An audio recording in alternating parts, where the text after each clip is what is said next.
Bueno, vamos a iniciar con Sabrina Esperanza de Uruguay con su ponencia Comunitas Creación, un cuerpo colectivo en el curso Teatro en Contextos de Privación de la Libertad de la EMAD, Escuela Multidisciplinaria de Arte Dramático. Adelante, Sabrina. Hola, ¿qué tal? Buenos días, buenas tardes, muchas gracias.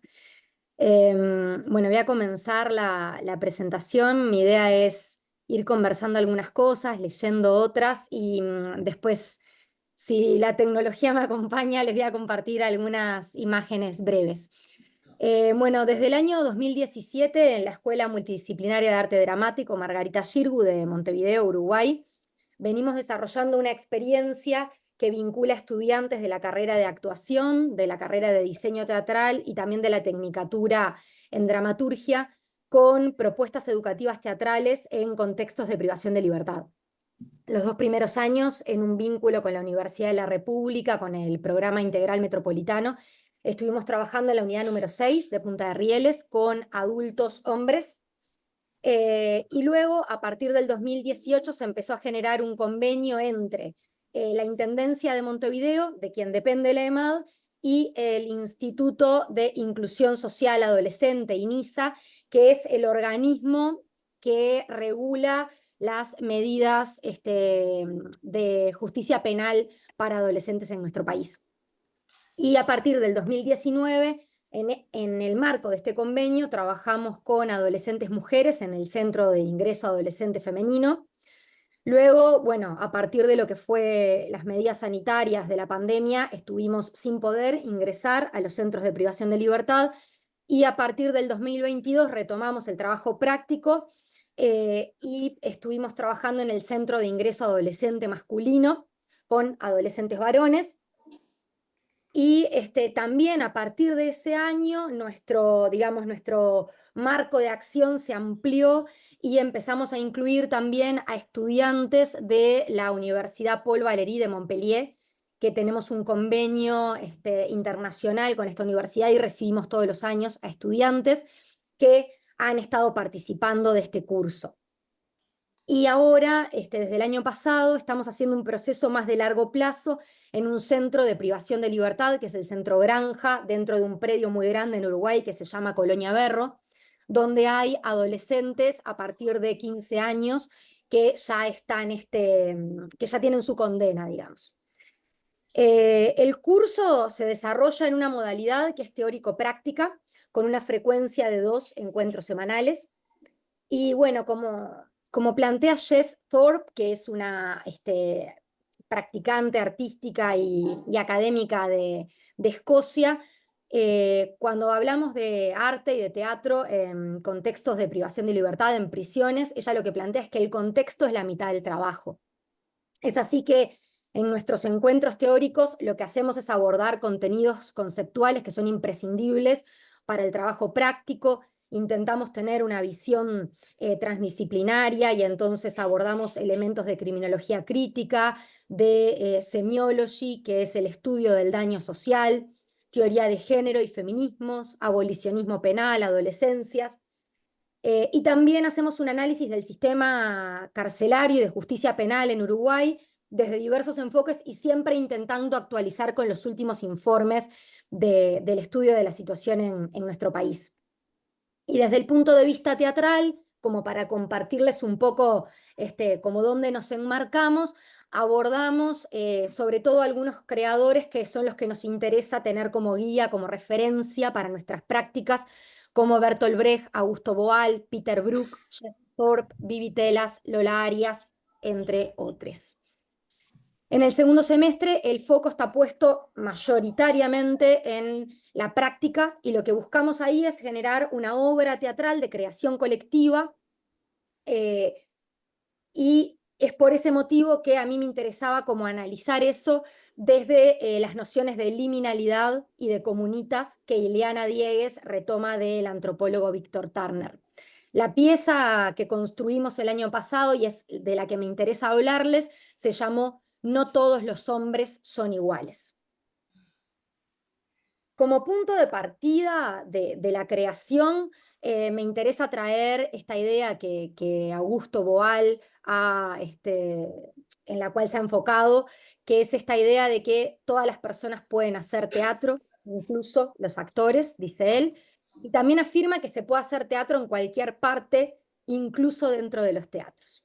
En esa misma línea, Jess Thorpe dice que todo el mundo debería tener la chance de ser creativo, e incluso aquellos con muy poca o nula experiencia pueden hacer gran teatro si se les da las oportunidades y condiciones en las que pueden prosperar y hacer volar su imaginación. El teatro es entendido entonces como derecho no solo desde el lugar de la expectación, sino fundamentalmente desde la creación.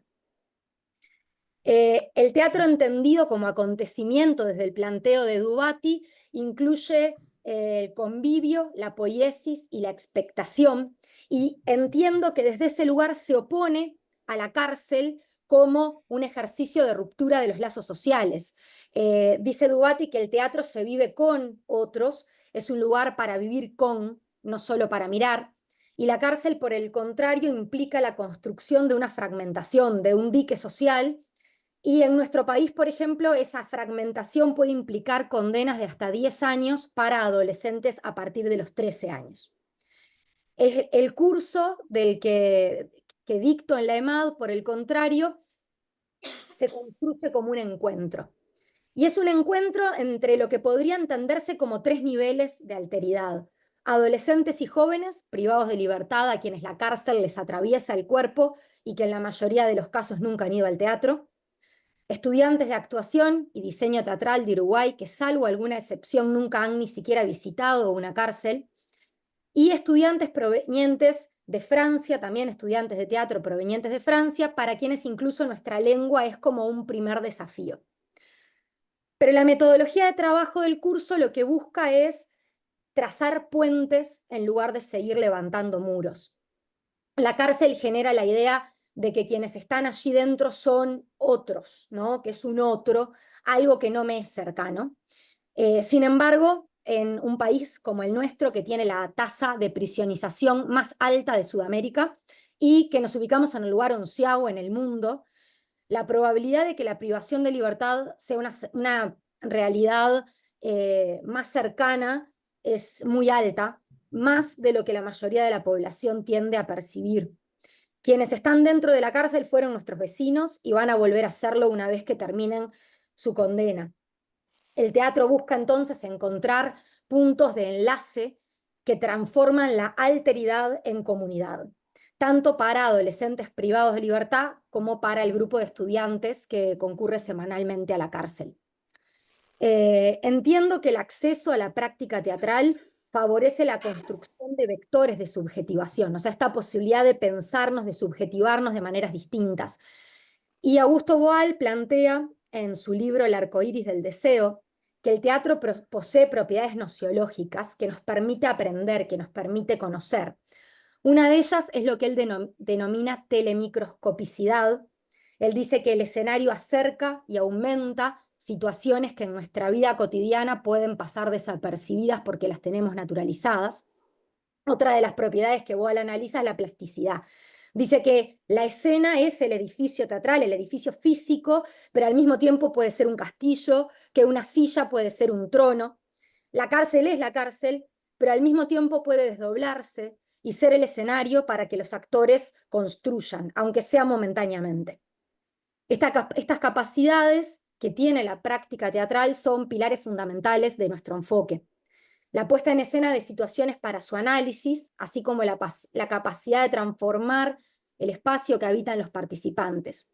El teatro se constituye de alguna manera como un ejercicio de libertad, generando un espacio de encuentro y construcción participativa entre estudiantes de teatro y adolescentes, en el cual desde la complementariedad de miradas se profundiza la producción de conocimiento sobre el papel del arte en general y el teatro en particular. Y en el caso de la experiencia que me interesa compartirles, también en la construcción o deconstrucción de los roles de género. Entrando ahora un poquito más en esta idea de comunitas, de acuerdo al análisis que hace Víctor Turner sobre la noción de comunitas y de estructura social, podríamos ubicar a la cárcel como en el punto máximo de sistema estructurado y jerárquico, Y la Comunitas, por el contrario, se plantea como una antiestructura. Y cito: tanto para los individuos como para los grupos, la vida social es un proceso dialéctico que comprende una vivencia sucesiva de lo alto y lo bajo, de la comunitas y de la estructura, de la homogeneidad y la diferenciación, de la igualdad y la desigualdad. La cárcel fija la estructura y toda la vida pasa a estar reglada, y la comunitas, por el contrario, según Baber, que está citado por Turner, es el no estar más el uno junto al otro, y cabría añadir por encima y por debajo, sino con los otros integrantes de una multitud de personas.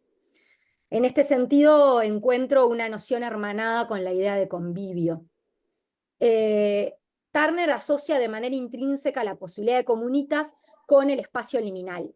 Lo que a él le interesa de los ritos de pasaje, que es de donde surge esta conceptualización, es que se ofrece como un momento en y fuera del tiempo, dentro y Sabrina, te fuera. voy a dar un minuto para que cierres, por favor. Ya pasaron los 10 minutos.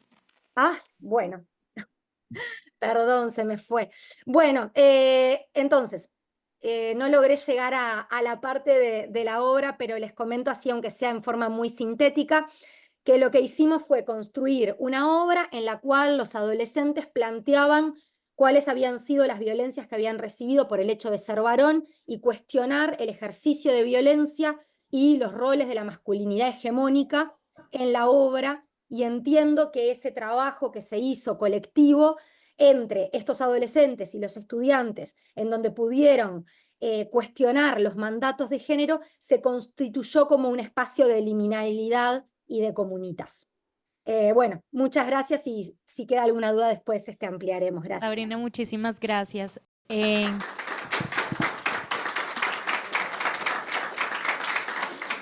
al final de las ponencias vamos a abrir entonces el espacio para que hagan sus preguntas y de pronto pues ampliar un poco la información que puedan tener.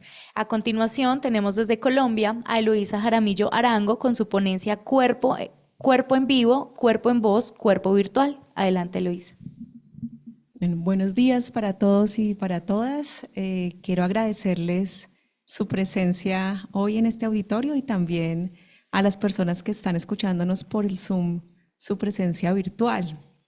Justo esta ponencia está enmarcada dentro de un proyecto de investigación, creación que se llama Teatro en Vivo, Teatro Virtual, que recibió el aval de la Vicerrectoría de Investigación de la Universidad Javeriana en Bogotá, y que forma parte, esta conversación forma parte de las discusiones académicas que tenemos ese grupo de profesores ahí en Bogotá.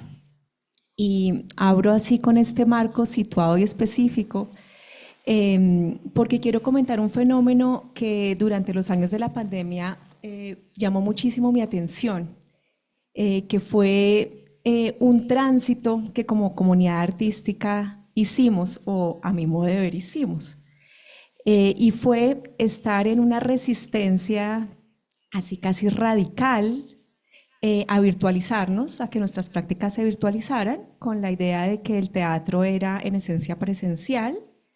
Y poco a poco empezamos a pasar a unas prácticas que a mí me llamaron supremamente la atención. Por ejemplo, en las escuelas de artes escénicas suspendimos clases, dijimos, no, las escuelas de artes escénicas se detienen. Asimismo, detuvimos festivales, detuvimos temporadas, detuvimos obras, y tiempo después yo asistí así como en un palco, como poco a poco empezaron a activarse las posibilidades de asistir a eso que llamamos teatro en ese momento, mediante las plataformas de Zoom, Meet, Teams, etcétera, etcétera, etcétera. Y se empezaron a reactivar unas prácticas como de antaño, como unos medios anticuados que se reactivaron, como por ejemplo el teatro radiofónico o el teleteatro. Yo viví encantada ese tránsito que dimos como comunidad artística, con todas sus implicaciones, ¿no? Asistimos de repente a trabajos que no estaban en nuestra ciudad. De repente había por allá unos colegas de Puerto Rico que presentaban unas obras por Zoom y nosotros podíamos asistir desde nuestra casa. y también al mismo tiempo nos conocimos los espacios domésticos. De repente yo veía el cuarto donde dormían mis estudiantes, de repente las obras ocurrían en las salas de nuestra casa. Bueno, ocurrieron allí muchos fenómenos relacionados con esta posibilidad de estar en esto que yo llamo el teatro virtual, sabiendo que la virtualidad es una noción que podríamos aquí ampliar y debatir muchísimo. Esta fue la pregunta inicial de esta investigación. ¿Qué es lo que pasa con este tránsito o con esta posibilidad de que el teatro no sea necesariamente presencial, de que nuestros cuerpos no estén en la presencia? Esa es una pregunta que me viene acompañando desde los años de la pandemia y que derivó en una pregunta por los formatos, en una pregunta por qué pasa si tenemos un mismo contenido. Si quieres, pásala. Y la pasamos a diferentes formatos, a diferentes medios, mucho siguiendo esa afirmación de Marshall McLuhan que a mí me resulta absolutamente sugerente de que el medio es el mensaje. Bueno, entonces ese es uno de los puntos de partida. El segundo punto de partida es que en Colombia, para las personas que vienen de otro lugar, estamos este año celebrando el centenario de la edición, de la primera publicación de una de nuestras novelas emblemáticas, de una de nuestras obras literarias emblemáticas, que es La Vorágine. La Vorágine tuvo su primera edición en 1924, es decir, hace 100 años, y este año el Ministerio de las Artes, las Culturas y los Saberes declaró este año el Año de la Selva. Se han hecho muchas cosas alrededor de este centenario. Por ejemplo, la edición cosmográfica que vemos aquí en estas imágenes, que es una edición que reedita los mapas y hace una edición crítica muy interesante. Y luego también esta edición de la Universidad Nacional que recoge la pura primera edición, la primera versión, con una serie de fotografías que solo se encontraban allí. Yo entonces he asistido a esta conversación nacional sobre La Vorágine de manera así cercana y por supuesto he estado rastreando qué ha pasado con las artes escénicas con respecto a este trabajo en sus precisamente diferentes mediaciones y formatos. Entonces, si quieres, este es un montaje que quizás es uno de los montajes así emblemáticos de La Vorágine, se hizo en el 2006. Fue un proyecto de grado de la Academia Superior de Artes de Bogotá, de la SAB. Fue dirigida por Juan Carlos Moyano. Y como ustedes ven, utiliza unos tablones que los utilizan como un objeto neutro, un objeto que se convierte en muchas cosas. Y en este montaje se cuenta la historia de La Vorágine, se cuentan sus personajes, se narra la historia de principio a fin, y hay una apuesta allí por estar en esa digamos, relación escénica en el que los actores y los espectadores están en el mismo espacio. Está este otro montaje que se presentó ayer en el festival Habub, lo hizo la Quinta del Lobo. Aquí podríamos resaltar muchas cosas, pero quisiera resaltar el hecho de que estos creadores se fueron a La Chorrera, viajaron durante 15 días a estar allí en una tarea, en una misión que es bien interesante y bien polémica también, que es la misión de registrar la selva. Ellos hicieron registros en video, registros en audio, hicieron toda una elaboración poética de esos registros y este montaje parte de lo que nos hace es presentarnos los registros de la selva. Es decir, la selva con esa mediatización. En este montaje a nadie le interesa contar la historia, los personajes aparecen así de a poquitos, pero es menor. Está este otro montaje que también se presentó ayer, Perderse, del Teatro Petra, que también tiene unas operaciones diferentes, unas operaciones escénicas diferentes, hace una reescritura, se ponen allí todas las posiciones actualizadas sobre algunas de las líneas argumentativas de la novela. Está esta otra versión, que es una versión que se hizo en los 90, en 1990, por RCN en televisión, dirigida por Lisandro Duque, y es pues una versión en televisión con la televisión de los 90, es decir, cuando todos asistíamos a la misma hora a ver el capítulo. Y está esta última versión que es pues, con las que quiero dialogar, que es una novela gráfica sobre la vorágine que lleva pues, a este lenguaje. Es decir, la vorágine es un pretexto hermosísimo para ver cómo un mismo contenido o un mismo punto de partida o una misma fuente empieza a migrar por un montón de formatos y por un montón de filtros escénicos de creadores y de lenguajes artísticos. Entonces, en esta conversación decidimos emprender un proyecto de investigación. Este proyecto de investigación-creación pues fue sobre la vorágine. Entonces hicimos varios ejercicios, estamos en proceso de hacer varios ejercicios creativos que nos presentan diferentes cuerpos. Entonces, Juan Camilo, por un lado, esto que llamamos el cuerpo es el cuerpo en voz. Hicimos unas puestas en voz de la vorágine. Estamos haciendo allí 2 ejercicios interesantes, a mi modo de ver. Uno de ellos es que hicimos una lectura de la primera a la última página en una jornada larguísima, en un performance de duración de 10 horas, en el que muchos lectores, 100 lectores, leyeron fragmentos de manera ininterrumpida y escuchamos ahí esa novela actualizada por la voz. Estuvimos también haciendo en esta puesta en voz una versión radiofónica en la que hacemos unos trabajos de Foley, de construcción de sonidos, de también tratar de contar esta historia con esos recursos de la radionovela, del teatro radiofónico. Estamos en proceso también de poner esto en el cuerpo en vivo, de qué es lo que pasa cuando traemos algunas imágenes fuerza de esta novela en la presencia en vivo, qué pasa cuando nos encontramos y cuando nos encontramos sin ninguna mediación, cuando pasa esto, por ejemplo, todo lo que nos pasa con el cuerpo cuando estamos sin ninguna mediación tecnológica. Destaca que en América Latina el fenómeno responde no solo a las condiciones de producción específicamente latinoamericanas, sino que las preguntas por el cuerpo, su sentido, su tratamiento, su poética, están íntimamente vinculadas a situaciones histórico-políticas que aquí se viven y por ende sensibles al análisis a la luz de estas cuestiones sociales particulares, es decir, reflexión.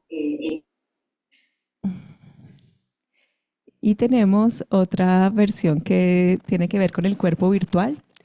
Y con toda la construcción que hace la inteligencia artificial cuando uno pone en los comandos la vorágine más Trump, más Bolsonaro, más teoría ecocrítica y todos los resultados que resultan de esas mixturas, que es como la gran construcción que hace la inteligencia artificial sobre los discursos actuales ecológicos y específicamente sobre la Amazonía. Y por último, hay allí un cuerpo que decidí incluir al final, que es un cuerpo que ha aparecido en esta investigación particular sobre la vorágine, que tiene que ver con el cuerpo ecosomático, con la posibilidad de que el cuerpo entre en un vínculo ecológico con las entidades más que humanas, específicamente con esta entidad tan misteriosa y extraña que es la selva. Que nos llena de misterios, que nos abre ante una posibilidad. Y más allá del cuerpo específicamente que tiene que ver con esta relación directa con la naturaleza o con esta dimensión medioambiental, yo quisiera dejar aquí que esta investigación sobre las posibilidades de los formatos escénicos tiene que ver con un paradigma ecológico, con un paradigma que nos vincule desde otros lugares, que nos permita entendernos parte de un ecosistema. En este festival sí que podemos hacer conciencia de esto, de que pertenecemos a unos ecosistemas artísticos, culturales, de que no estamos solos en el mundo, de que hay muchas otras personas haciendo trabajos similares y de que tenemos una posibilidad de conectarnos de manera ecológica con el resto. Muchas gracias. Gracias, Eloísa. Bueno, continuamos desde Venezuela con Lina del Valle Olmos Velázquez con su ponencia Poesía para la construcción externa de un personaje en el cuerpo del actor, aportes a la enseñanza del diseño de vestuario teatral. Adelante, Lina. Les recordamos el tiempo de 10 minutos. Hola, un gran saludo a todos. Estoy aquí viendo compartir. ¿Se ve allí? Te estamos viendo pantalla, sí. Chévere. Un gran saludo a todos.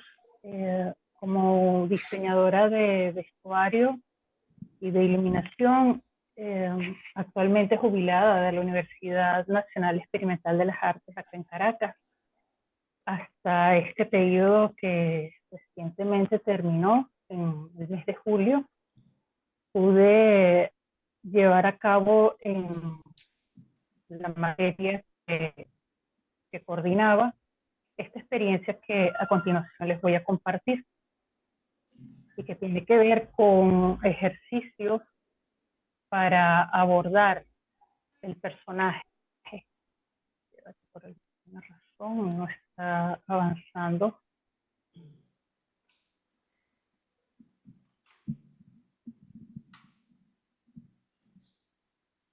Ok. Primero entender que el diseño de vestuario implica la construcción externa de personajes, implica que nuestros estudiantes puedan tener una concepción de que no es solamente responsabilidad del actor, sino que los diseñadores tienen una corresponsabilidad en la creación de esos personajes. Y cuando ven la materia de figurín, que es en la cual yo implementé esta experiencia, entendieran que el figurín es una herramienta de trabajo y que los desmitificaran un poco, ¿no? Y acabaran un poco también con esa creencia de que el figurín solamente es para la moda y con aquella visión de la pasarela, sino que empezaran a buscar una morfología que realmente acompañe la creación externa de un personaje, que los haga más humanos. Y eso implica interpretar un texto, otorgar características, integrar discursos y la propia diégesis del texto, ¿no? Y por supuesto, en el diseño de vestuario entender que la creación de un personaje no es simplemente la ropa, que también todos los accesorios, el maquillaje, el calzado, el peinado, los tocados, todo eso forma parte de esa creación externa. Y con esa construcción externa, la necesidad de crear signos. Entonces la poesía, yo me preguntaba, ¿cómo hago para integrar en la enseñanza del figurín y en la enseñanza del dibujo una herramienta que me fuera transversal a todo ese proceso del diseño de vestuario teatral? Y entonces encontré en la poesía ese recurso. Yo en los muchachos, a ver, estos fueron algunos de los, aquí al lado derecho van a ir viendo algunas imágenes de lo que fue la experiencia en aula y de cómo ellos cómo dibujaban en principio y cómo fueron evolucionando en ese proceso, ¿no? Entonces, había poca capacidad de abstracción, desconfianza en sí mismo, una tendencia al yo no puedo, no creo, a verbalizar sus ideas, la manera en que dibujaban muy también básica, llamarlo de una manera, y desconocimiento de la utilidad del figurín para lo que es el diseño de vestuario. Entonces yo, a través de cómo estructuré esta experiencia, al inicio de cada periodo una prueba diagnóstica con un poema y que ellos libremente dibujaran lo que se les ocurría y lo que aparecía. Yo como docente escogía el texto cuya diégesis me permitiera a mí construir un personaje. Y entonces, paralelo al proceso de formación teórico, yo iba dándoles la práctica, porque ellos van aprendiendo en esta materia todo lo que tiene que ver con elementos de composición plástica, lo que es el cuerpo humano, sus partes, etc. Y entonces yo iba utilizando siempre en cada ejercicio la poesía como un elemento transversal. Y siempre les preguntaba a ellos, cuando les daba el poema, ¿quién es ese personaje, no? ¿De qué nos está hablando? Y les dejaba total libertad que ellos escogieran si era un hombre, una mujer, niño, viejo, joven, adulto, que fuera su libertad de creación que se impusiera. Los enseñé a que vieran también el error como una oportunidad de trabajo. Paralelo a todo esto, yo les pedía un cuaderno de ejercicio donde iba monitoreando lo que era la expresión gráfica con ciertos ejercicios para que esa motricidad se fuera desarrollando.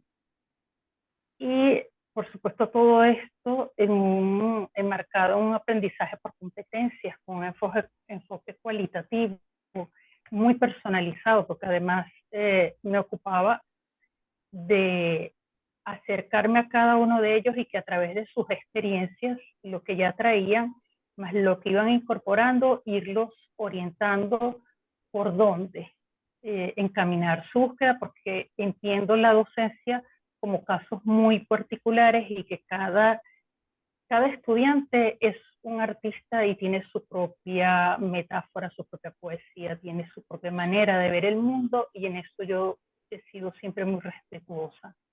Los resultados obtenidos los podemos ver acá en pantalla, ¿no? Desde el lado izquierdo, cómo empezaron el periodo, del lado derecho, cómo termina. Este es uno de los casos. Y entre otras cosas puedo asegurar, esta es una experiencia que yo realicé, realicé durante 2 años y medio. Utilizar la poesía como eje transversal ayuda a la autonomía de los muchachos. Estoy hablando que son estudiantes de 19, 18 o 21 años aproximadamente, que lo único que traen, esta es una materia que se encuentra en el 3er semestre, la carrera dura 5 años, y empezando, está entre las primeras materias que ellos ven, iniciando lo que tiene que ver con el componente profesional del diseño teatral. Entonces, a esa temprana incursión en lo que es el ámbito de su oficio, del diseño, en el área específica del diseño de vestuario, ya esta dinámica durante un periodo, ese periodo son 4 meses, perdón, ellos adquieren autonomía, creatividad, desarrollan destrezas motrices y también intelectuales, creativas, adquieren seguridad en sí mismos porque ver su propio proceso, yo siempre los invito a que vayan guardando todo lo que van haciendo, y cuando caen en algún momento de depresión o que no encuentran cómo abordar algún proceso, yo los invito siempre a que busquen el primer dibujo, y eso los ayuda mucho a motivarse. Autoconocimiento, porque se van reconociendo en la labor y en su propia vocación. Despierta interés, libre experimentación, comprensión del proceso de creación externa de un personaje y de todas las posibilidades que ellos tienen como diseñador de acompañar el trabajo del actor. Entender el cuerpo del actor y entender la creación de un personaje como un trabajo en equipo y no como una individualidad que suele ocurrir en las artes escénicas. Bueno, al menos aquí en Venezuela yo lo he visto mucho, que suele haber, no es general, pero sí suele haber una tendencia a vestir el actor como si fuera una pasarela o dependiendo de los gustos personales del actor. Entonces, mi labor siempre fue decirles, llevarlos siempre a aportar al texto, aportar al director, aportar al actor por sobre todas las cosas, porque el actor tiene esa cosmogonía de lo que es su personaje, en un trabajo en equipo, entonces el diseñador se va a sumar a ese equipo. Entonces, desde la unidad curricular, yo los invito a ellos a esa praxis y que Un minuto, por favor. contribuyan. ¿Me escucha? Sí. Listo. Bien, es un medio de integración, relaciona el uso del figurín para ayudar a previsualizar lo que se va a hacer, incorpora aspectos técnicos, teóricos y propicia el acercamiento al oficio del diseño teatral. Muchísimas gracias. Quedo atenta por si tienen alguna pregunta o algún interrogante. Muchas gracias, Lina. Gracias a ustedes. Vamos a abrir al final un espacio para preguntas. ¿Listo? Continuamos desde Uruguay, Silvia María Uturbey, con voz e identidad de género en las artes escénicas. Adelante, Silvia. Hola, buenas tardes. ¿Me escuchan bien? ¿Está bien? ¿Te escuchamos? Bueno, buenas tardes a todas y a todos los que están presentes. Y bueno, Tenemos un problema de conexión. ahí estoy mejor. Mm. Acerca el micrófono. A ver,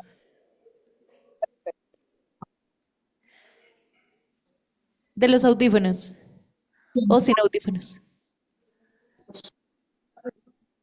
Hola, ¿me escuchan mejor? Sí, perfecto.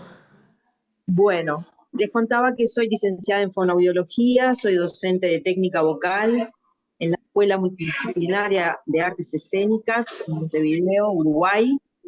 Y bueno, a fines del año 2022, surgió la invitación por parte de la Dirección Artística y del Departamento de Educación del Teatro Solís de incluir este tema que es la voz y la identidad de género en las artes escénicas, que en pocos lugares de nuestro país, Uruguay y del mundo, se aborda desde un punto de vista artístico.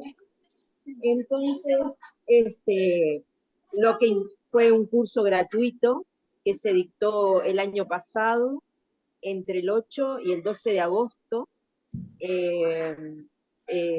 nuestra principal sala teatral, que es el Teatro Solís, en una de sus salas, que es la de Elvira Agustini, en donde el objetivo principal que nos llevó a presentar este taller fue desarrollar herramientas teórico-prácticas sobre la salud integral en las personas trans.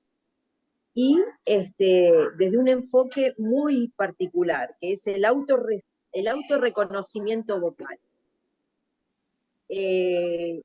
Lo que desde el año 2010 la Organización Mundial de la Salud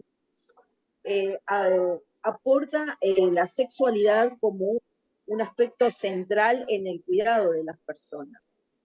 Y entre ellos, y su influencia, entre ellos tenemos la voz, como una expresión de identidad de la persona, como una expresión de su forma de ser, de su forma de pensar, de su forma de sentir, porque consideramos al ser humano como un ser biopsicosocioambiental. Por tanto, la voz está en constante interacción en todos los lugares en donde desempeñamos nuestras tareas y nuestro rol. Entonces, la voz como identidad en las personas surgió como también la importancia de autorreconocimiento vocal y como un proceso multidimensional que abarca muchos aspectos en las personas, en general. Pero en realidad, cuando hablamos de la voz y la identidad de género, tenemos que tener un especial cuidado, no solo por cómo nos dirigimos a las personas, sino también en la ejercitación que se propone, porque estamos trabajando y educando acerca de que la voz es el resultado de todo lo que se produce en el cuerpo. No solo desde el punto de vista orgánico, que implique los aparatos que funcionan, cómo funciona nuestro cuerpo, sino también de toda nuestra sensibilidad, emocionalidad, cómo nosotros nos percibimos y cómo percibimos nuestra voz. A partir de ello se abrió una inscripción a público abierto, se inscribieron unas 40 personas, hicimos un trabajo de 5 días intensivos y terminamos el 12 de agosto del año pasado, unas 20 personas. ¿Cuáles fueron los puntos importantes que tocamos? El primero fue la voz como elemento, como fenómeno multidimensional que abarca todos los aspectos que mencioné anteriormente. Después, mi voz como identidad y la mirada del otro, porque a veces cómo soy y cómo somos en realidad, cuál es mi voz real y cuál es mi voz ideal, porque a veces se cree que se puede llegar a una determinada voz, supongamos una voz aguda, con determinado timbre, y en realidad muchas veces estamos en proceso de hormonización, o por ejemplo no abordamos el trabajo desde un punto con un profesional adecuado o de la forma, desde una forma integral. También trabajamos la voz y la corporalidad, ¿no? Como la voz del resultado del cuerpo, porque en general cuando hablamos de la voz, la mayoría de las personas se remiten simplemente a las cuerdas vocales, a la respiración, a la laringe. No, nosotros lo abordamos desde un punto de vista integral, desde un punto de vista de un resultado, de un punto de vista de un fenómeno que surge del en el caso de las personas trans específicamente, de la aceptación por su parte y por parte del resto de las personas. Entonces, cuando comenzamos a trabajar mi voz real y mi voz ideal, allí eso establece también un contacto de la propia persona con sí mismo, con su propia historia, su historia personal, su historia vocal, cómo se expresa, cuál es la expresividad, qué valor personal le da a la voz, porque muchas veces la voz no coincide con el aspecto físico de la persona, por cómo se viste. Entonces eso a veces hace que el resto lo rechace, cueste integrar, cueste conversar, aunque ahora estamos en algunos aspectos mucho más abiertos. Pero en realidad hicimos en este trabajo énfasis en la escucha de mi voz real, en la escucha de mi voz ideal, cómo se produce la voz, cómo debo cuidar mi voz y qué aspectos debo fortalecer para lograr una expresión que sea aceptada por la persona y que me permita socializar, y en este caso específicamente las artes escénicas. En esto de la voz en la vida real, una vez que trabajamos eso, surgió el empoderamiento de mi voz como medio de expresión. A partir de allí se terminó el curso, pero de estas 20 o 15 personas que quedaron, se armó un grupo que continuamos trabajando en la escuela, en la EMAD, todos los jueves por la mañana, 2 horas específicamente. También se sumó a nuestro trabajo el coordinador del área de actuación, el profesor Bernardo Trías, y lo que hicimos fue utilizar monólogos, los monólogos que se utilizan en las pruebas de ingreso, se los compartimos a los estudiantes que estaban haciendo previamente el curso con nosotros en el Teatro Solís, y bueno, de allí se fue integrando desde la actuación y desde lo aportado con mi colega, toda la parte vocal y todo lo que tiene que ver con el cuidado, las pautas de higiene vocal, cómo se producen, la intensidad, el parámetro. Eso llevó a que, despojados de cualquier vestuario, simplemente de algún practicable, alguna mesa, alguna silla, pudieran conectar con los personajes, con la voz, con la parte de articulación, con una determinada forma, un estilo de fonar determinado que se asigna a las personas extranjeras y a otras identidades. Entonces, logramos después a fines de septiembre, fines de septiembre, mediados de octubre, aquellas personas que quisieran compartir su trabajo, compartieran parte de lo que hicimos en ese taller y también parte de lo que hacen en su vida personal. Por ejemplo, un chico trans de 17 años escribe, pinta, vino con su padre y mostró lo que él escribió, lo actuó además. Después hay otras personas que mostraron monólogos que presentaron en otros espacios, y después también un psicólogo que también es trans y que mostró su monólogo, pero también como hace biodanza, pudo hacer como una construcción y mostrar el trabajo realizado. Luego después se generó un debate con la Comisión de Género sobre la voz y las identidades trans. A partir Silvia, de te ahí, queda un minuto, por favor, para que vayas cerrando la quería ponencia y abrir espacio.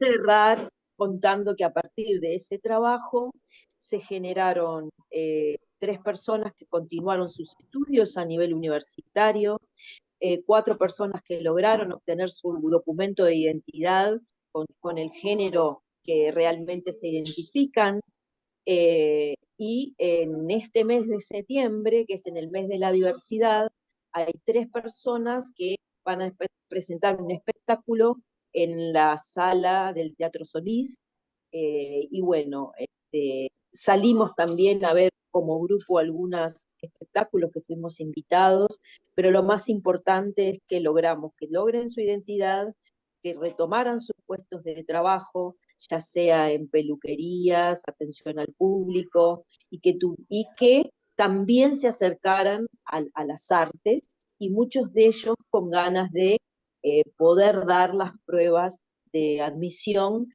en nuestra querida escuela.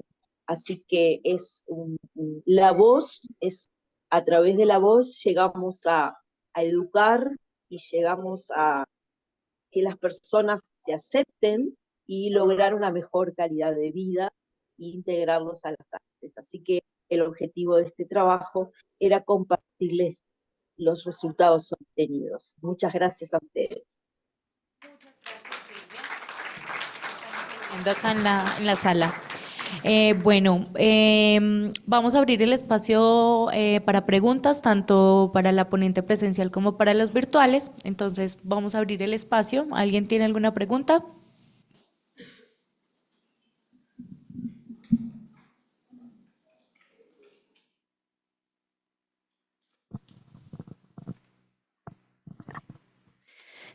Bueno, primero que nada agradecer todas las ponencias, ¿no? y las reflexiones compartidas. Y me gustaría preguntarle algo, estoy buscando tu nombre, pero no lo encuentro. Eloísa. Me parece súper sugestiva la propuesta que haces, ¿no? Como de pensar las teatralidades de forma más expansiva a partir de la problemática que surgió en pandemia, ¿no? Estos formatos virtuales. Entiendo que también tu propuesta igual parte desde la presencia del cuerpo y se despliega a partir de las posibilidades que este cuerpo agencia en otras modalidades. Te pregunto porque me parece interesante que parta desde la presencia, pero y que pueda también virtualizarse. En ese sentido, no sé cómo incorporas justamente la discusión política en torno al teatro virtual.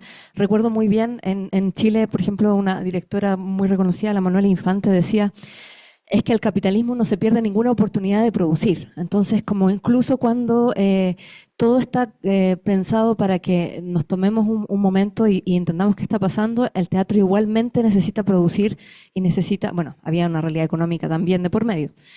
Y pienso también en Oscar Córnago, que decía, bueno, decir que el teatro virtual no es teatro, no es una cuestión estética, es una cuestión política. Entonces, pero me parece sugestivo pensar que estas teatralidades provienen de la posibilidad expansiva del teatro, pero desde la presencialidad. No sé si lo estoy leyendo bien. O tú ya tomas la intermediación de la presencia en donde hay un agenciamiento corporal igualmente como teatro, o cómo ves esta discusión política de por medio. Bueno, muchas gracias por tu pregunta. Sí, quizás la voy a responder haciendo tomándome de la mano de unos referentes teóricos. Hay un famoso ensayo de Peggy Phelan que dice de manera categórica: el performance ontológicamente es la presencia. Cualquier cosa que no sea eso, cualquier cosa que sea un registro, otra cosa es otra cosa, pero no es performance. Y a mí me resulta sugerente porque eso tiene un contenido político muy importante, la idea de que las artes escénicas o las artes en vivo, o las artes de la performatividad son aquellas que no se pueden vender porque no son objetuales, digamos. Claro, sobre eso hay muchas respuestas, muchas reacciones. Lo que a mí me pareció apasionante durante la pandemia, que lo mencionaba ahora, es que yo vi a muchas personas de nuestro campo profesional estar ahí en ese lugar, incluyéndome. De esto no es, no podemos, digamos, hay una dimensión como ontológica. Esto es como la esencia de las artes escénicas. Y contemplé cómo nos ha pasado en estos años que eso ha tenido una dimensión ampliada. Y cuando yo me refiero a las mediaciones, no solamente estoy hablando de las mediaciones tecnológicas o de las expansiones, yo no solamente me estoy refiriendo como a los aparaticos o a las posibilidades del Internet, sino a la posibilidad expandida de que los lenguajes se fundan con otras experiencias y donde tengamos la duda de si estamos asistiendo a un espectáculo o no, si esto realmente pertenece a las artes escénicas o no, a ese lugar donde esa ontología, ese lugar así como esencial se nos tambalea, se nos vuelve tembloroso. Y por supuesto que eso también tiene implicaciones políticas, porque así como el capitalismo va y como de manera como omnívora va y logra capturar y logra vender, así también las artes, así también los artistas van escabulléndose de una manera impresionantemente eficaz. Entonces, en aquellos mecanismos de mediación, de mediación tecnológica, donde parece que solo se trata de vender y vender y vender, se filtra un contenido poético y una posibilidad de las artes impresionante. Yo estoy ahora muy interesada y rastreando las prácticas artísticas a través de Instagram, por ejemplo, que uno diría, bueno, las redes sociales, esas plantillas que no tienen posibilidad de nada, siempre nos va a permitir es reproducir una misma plantilla, y resulta que por esos resquicios se cuelan unas posibilidades poéticas y políticas de un activismo impresionante. Entonces creo que es ahí como un doble juego que a mí me resulta muy potente, como los artistas son unos fugitivos por esencia y como el capitalismo nos intenta engullir ambas cosas. Gracias por tu pregunta.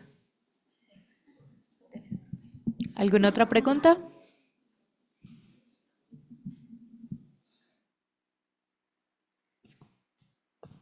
Gracias. Sí, quiero preguntarle a Lina Olmos de Venezuela a propósito de su ponencia con respecto a las metodologías de enseñanzas. Me parece interesante como planteamiento en poco tiempo. Yo soy docente también de diseño teatral en la Universidad de Chile, entonces me parece que en poco tiempo lograr resultados como los que planteaba se volvía súper interesante. Entonces tengo, a propósito de lo mismo, ciertas preguntas. ¿Qué nivel, en qué año estaban esos estudiantes? De dónde vienen, si son actores o son diseñadores, en formación, digamos. Cuando hablas de corresponsabilidad, porque también hablabas también de la idea de respetar el espacio o el mundo creativo y el imaginario propio de cada uno de los estudiantes. Cuando hablas de corresponsabilidad también se podría expandir esa idea a la coautoría también en la construcción de personajes. Me refiero al momento de diseñar. Hola, gracias por la pregunta. Bueno, es como un 3 en 1. El nivel que tienen los muchachos, ellos, yo los recibo entre los 18, las edades, ¿no? Entre 18, 21 años y hasta 23 años. Esto es una universidad del Estado. Entonces, tengo jóvenes que vienen de diferentes estratos sociales, pero la mayoría son humildes, ¿no? De estratos con bajos recursos. Aunque todos llegan, por supuesto, al poder ingresar a la universidad es porque han cubierto todas sus etapas de formación previas para poder tener el ingreso a la universidad. Entonces, en cuanto a ese background que ellos traen, o a esas, yo valoro mucho las experiencias previas. Yo me consigo con, casi siempre son grupos heterogéneos, donde hay algunos que sí traen experiencia en artes escénicas, inclusive en audiovisuales, y puedo tener muchachos que no saben absolutamente nada. De allí que yo hago un trabajo monitoreado. Los grupos no suelen ser grandes, máximo 7 estudiantes he tenido. En la mención diseño no hay muchos estudiantes. No es como actuación, que es donde la mayoría de los jóvenes tienen como mayor atractivo, ¿no? Y se inscriben más en actuación, dirección, inclusive la mención de producción. Nosotros en diseño teatral tenemos pocos estudiantes. Eso me permite también hacer un trabajo más cercano a ellos, conocerlos, conocer sus historias, porque inclusive a través de esas historias yo puedo como docente ayudarlos a encaminarse, ayudar a superar a veces traumas. Y sí, esa corresponsabilidad es entender que es un trabajo en equipo, porque yo aprendo mucho de ellos y me lo permito, ¿no? Y trato de que sea, aunque estoy consciente de mi trabajo y mi rol como docente, yo permito que muchas veces ellos sean los que lleven las clases y que se apoderen de las clases. ¿Por qué? Porque a ver, ¿cómo explicarlo? Yo trato de que lo que uno vive en las artes escénicas, uno como diseñador, cuando está trabajando con el director, uno tiene que tener, tiene que saber integrar, y uno es un intermediario entre el actor, entre el productor y entre el director. Entonces, eso trato de que mis estudiantes también lo entiendan, y más que lo entiendan, lo más importante es que lo ejecuten. Y entonces, la mejor manera de que lo hagan es que puedan ir asumiendo autonomía en sus ideas para defenderlas, para proponerlas, para compartirlas, o se debería ser al revés, ¿no? Para compartirlas, para proponerlas y para defenderlas. Y Bueno, en esa dinámica la poesía ayuda mucho a generar, a motivar silenciosamente a ese espíritu. Ya todos ellos traen una poética y yo creo mucho en eso porque en la Universidad de las Artes, aunque hay una gran discusión siempre, ¿no? Que la universidad no crea artistas, pero yo tengo mi hipótesis, creo mucho en el constructivismo y creo en la, como decía Rogers, ¿no? En la educación libre, en esa formación. Y más aún que nosotros tenemos en nuestras manos, en nuestras aulas, ¿por qué no? Un futuro artista. Entonces hay que pensar en eso, porque yo no creo que mis estudiantes vayan a ser cajeros o que vayan a ser ingenieros o que vayan a ser, no sé, abogados, qué sé yo, ¿no? Yo estoy confiando en que cada uno de esos seres van a diseñar obras de teatro, y que si les gusta el diseño y están allí es porque hay una pasión y hay una vocación. Entonces mi trabajo y esa corresponsabilidad la veo orientada a coadyuvar en ese proceso de formación, a que se sigan encontrando ellos mismos, a que lo técnico se vaya integrando. Yo digo que en mis clases yo les doy un 50% que es lo técnico, ¿no? Todos los que son la teoría, los elementos de composición plástica, lo que es el actor, lo que es comprensión de todo el mundo del teatro y de las artes escénicas, pero también los incito y los reto todo el tiempo a que ellos vayan desarrollando el 50% que les corresponde a ellos, de ser creativos, de ser proactivos, de ser cumplidos, ¿no? De toda una serie de elementos que podríamos llamar que son cualitativos, ¿no? No son cuantitativos.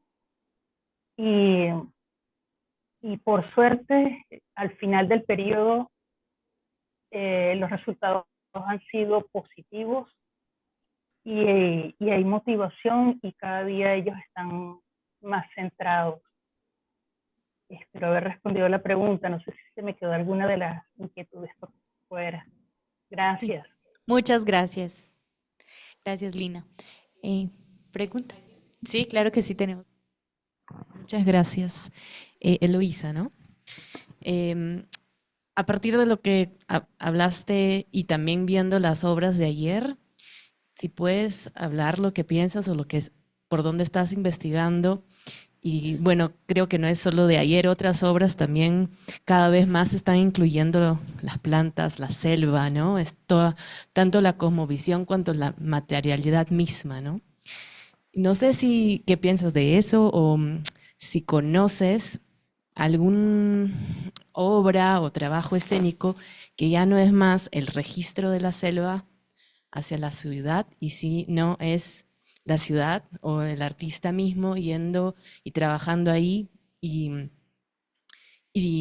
creando ahí mismo, ¿no? Y que se acaba ahí, o que el cuerpo de quien habita la selva también está en escena de alguna manera, ¿no? El cuerpo indígena o amazónico, ¿qué piensas de este tránsito, ¿no? Como todas las cuestiones éticas que aparecen por ahí y obviamente sin dejar de valorar la presencia de estas nuevas presencias en escena.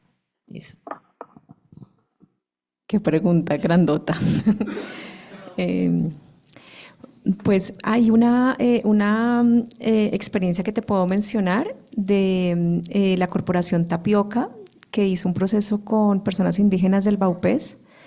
Y luego ellos hicieron giras por festivales artísticos y me llamó mucho la atención ese montaje porque es de los poquitos ejemplos que veo de esa ruta en sentido contrario, de esa ruta de que esas personas pusieran allí su voz y su presencia y su dimensión.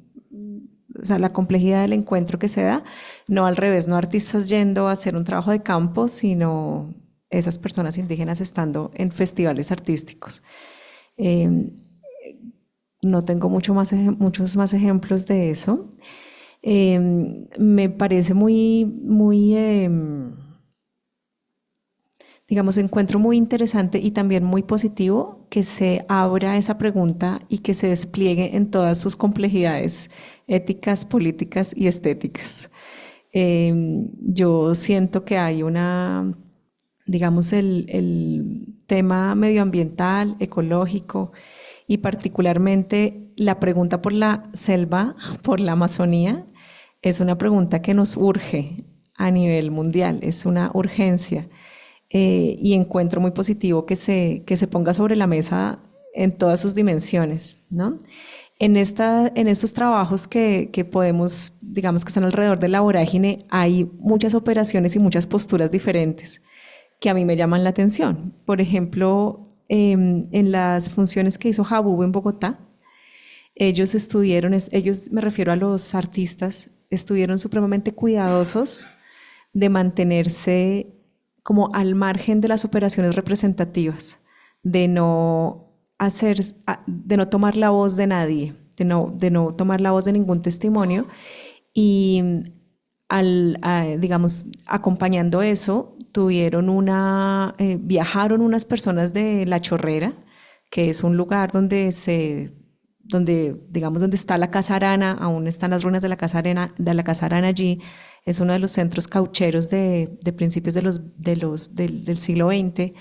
Fueron unas personas de allí a Bogotá, unas personas huitoto, que con sus trajes y haciendo un esfuerzo que siempre voy a admirar de hablar en español, de hacer como despliegue de un bilingüismo. De hecho, ellos son como políglotas. Hablaron en español y hablaron de algunos de los asuntos que los preocupan, bueno, con sus preguntas, ¿no? Y esa operación a mí me llama la atención, es una operación de unos artistas que quieren permanecer distantes a esas operaciones representativas. Al mismo tiempo, por ejemplo, Perderse tiene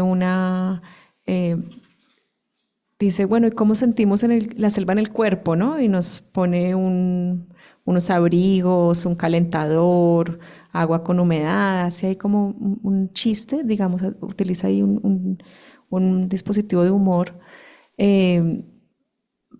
para decirnos, yo interpreto esto así, ¿no? Como que no la podemos traer. Es imposible traer esa experiencia a Manizales, es imposible traer esa experiencia a Bogotá. La selva es un lugar que implica un viaje de no retorno, como a los personajes de la vorágine. Es un viaje de no retorno, nos devora. Entonces, bueno, podría hablar muy largo de esto, pero para resumirte, yo considero muy interesante y positivo que los temas ecológicos y ambientales estén ahorita en la agenda de los artistas, que los artistas entremos en esa conversación que no es solamente de ecólogos y de políticos. Los artistas allí tenemos una voz poderosa, potente y quizás la única divergente y quizás la única que da posibilidades al optimismo, ¿no? La conversación medioambiental es tan pesimista que necesitamos imaginar mundos posibles optimistas.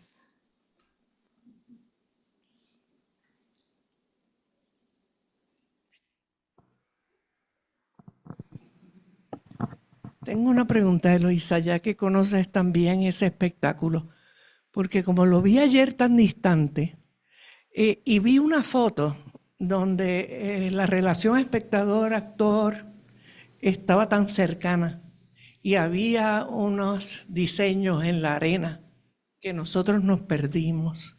Entonces me pregunto, ¿estoy hablando bien de la ¿Estás hablando de Jabub? Sí.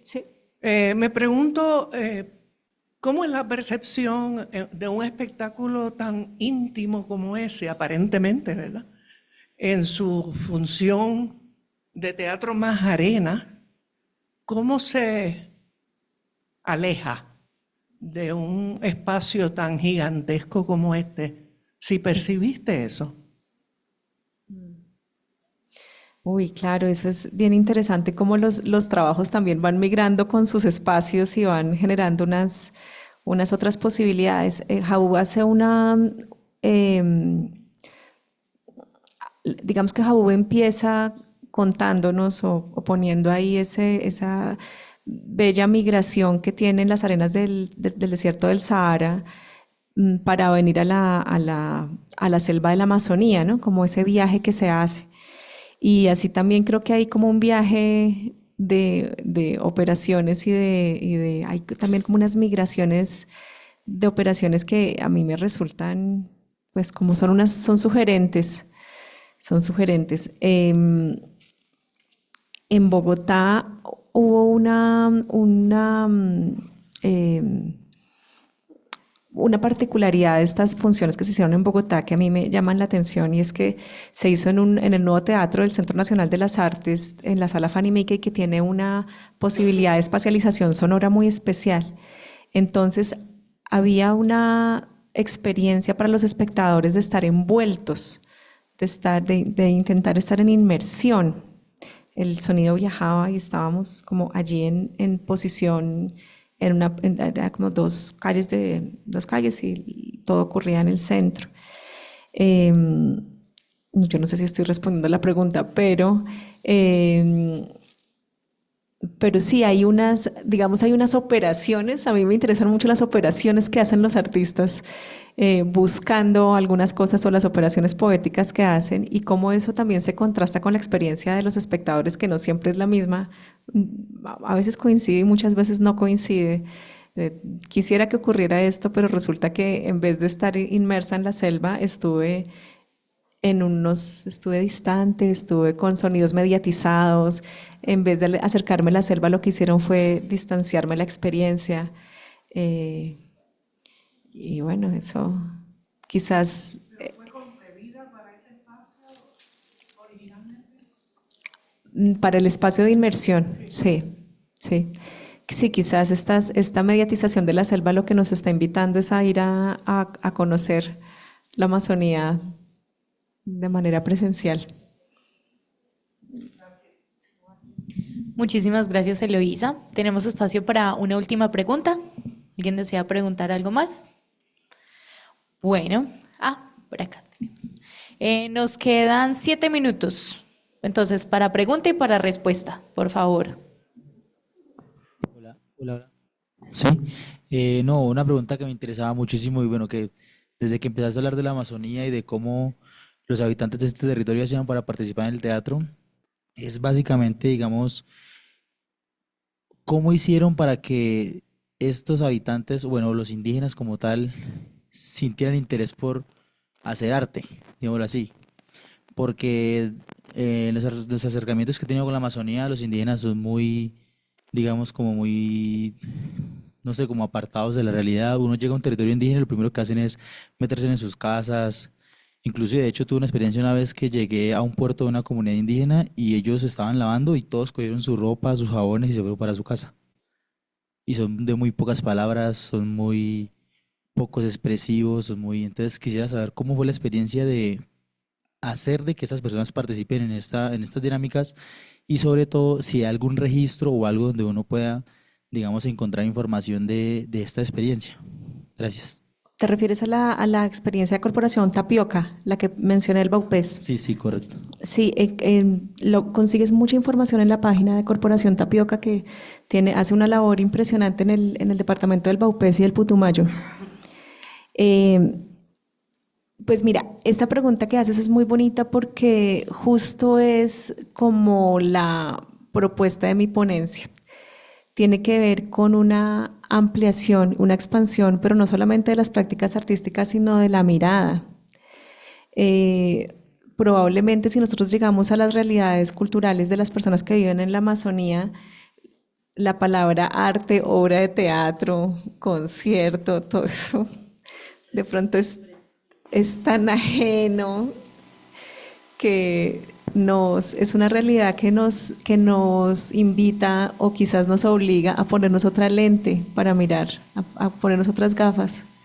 Entonces quizás cuando tú entras y ves sus prácticas rituales, sus prácticas cotidianas alrededor de, no sé, de la comida, la manera en que las personas mayores se dirigen a los menores. Bueno, hay una serie de maneras de vivir que si tú las ves con otra lente, de repente encuentras allí un montón de elementos de la teatralidad, un montón de elementos que podríamos desde nuestras prácticas académicas artísticas decir, ay, eso es una escenificación, ese ritual, miren este vestuario, miren estas palabras que se pronuncian y producen tal efecto.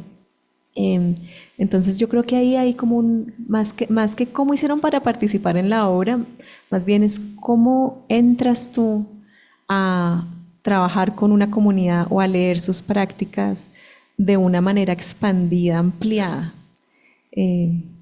Ahí yo creo que hay una conversación muy potente para nosotros que hacemos teatro, porque es como si volviéramos a esas hermosas premisas de hace mucho cuando nos decían es que el mundo es un teatro. Bueno, de pronto sí, si nos ponemos la lente adecuada podríamos ver muchas cosas así y podríamos tener una incidencia también en el mundo poderosa.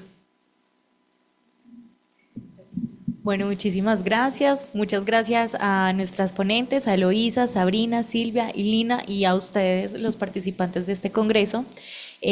Vamos a cerrar por hoy esta mesa de cuerpo, tecnologías y género. Los invitamos a pasar a la sala Cumanday 1, donde vamos a estar el cuerpo en la escena, diálogo Fabio Rubiano, Johan Belandia, en conversación con Wilson Escobar,